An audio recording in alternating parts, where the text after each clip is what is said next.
Na sijaenda kwa loga Yanga bwana. Mchomo unajua. Shughuli zangu za kutafuta mashamba huko kwenye kampuni yetu. Na uweze amini jana napata ajali mfukoni na milioni 3.6 tajiri yangu. Sasa Mandala, hizi habari zinazosemekana wewe ulienda kwa mtaalamu chai waongo na ile hela uliobeba umepewa na kiongozi kwamba uende kwa loga Yanga na wao wasivuke robo finali wasiingie. Mimi Yanga kwa kuombea dua kwa asivuke, mimi ndo dua yangu, ila sijaenda kwa loga. Sio mimi tu, kila mwana Simba anaombea Yanga asivuke, sio mimi. Sasa mimi nataka nikwambie aliyesababisha wewe ukapata ajali nani? Mimi namjua. Nani? Ni mzee wa Yanga. Hamna. Wewe ulienda kuloga. Mandala wewe umeenda kuloga. Sienda kuloga. Sienda kuloga. Sasa kwa nini uumie mdomo? Asimeumia ajali imedondokea kidevu. Aya, mbona sura haina kovu, haina alama.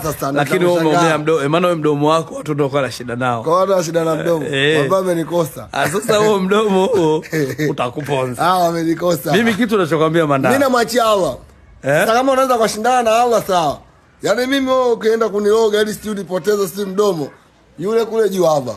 Sasa kama uchota shindana na hapa haya. Kwa hiyo unaambiwa Mandala bana, kipindi unaondoka unaenda kule huku wazee wa Yanga alamu ikalia kwamba kuna mtu anaenda kuwaloga na katika kuvuta wakakuona ni wewe. Kwa akasema bana, sikiliza.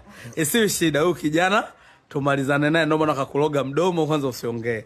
Target yao walikuwa upasue mdomo watoe na damu. Na meno yote yasitoke. Meno yamebaki. Meno yang'oke. Allah kanisaidia. Allah, na hapa sasa hivi naenda kutoa sadaka na narudi kwa Mungu. Mchome kitu cha kukwambia. Ngoja nikueleweshe Mchome. Jana ndo nimegundua kwamba kuna umuhimu wa kumwabudu Mwenyezi Mungu, kwa sababu mtu ambaye anapiga naye story ndio mtu ambaye alokufa muda huo, ambaye kile kifo mimi pia ndio kinanihusu. Kwa Mungu kanionyesha kwamba nimekuacha ili ukaniabudu. Kwa mimi sasa naanza kwa mahali mshe. Lakini Mandala, Mandala sikiliza. Wewe unasema uongo. Pale ndani kuna demu. Demu yupo. Mke wangu yule. Demu. Nimeoa. Hujaoa yule demu.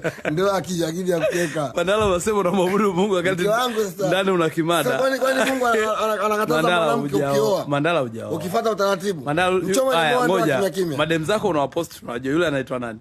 Ndio yule naompost. Anaitwa nani? Yeye jina lake. Anaitwa G.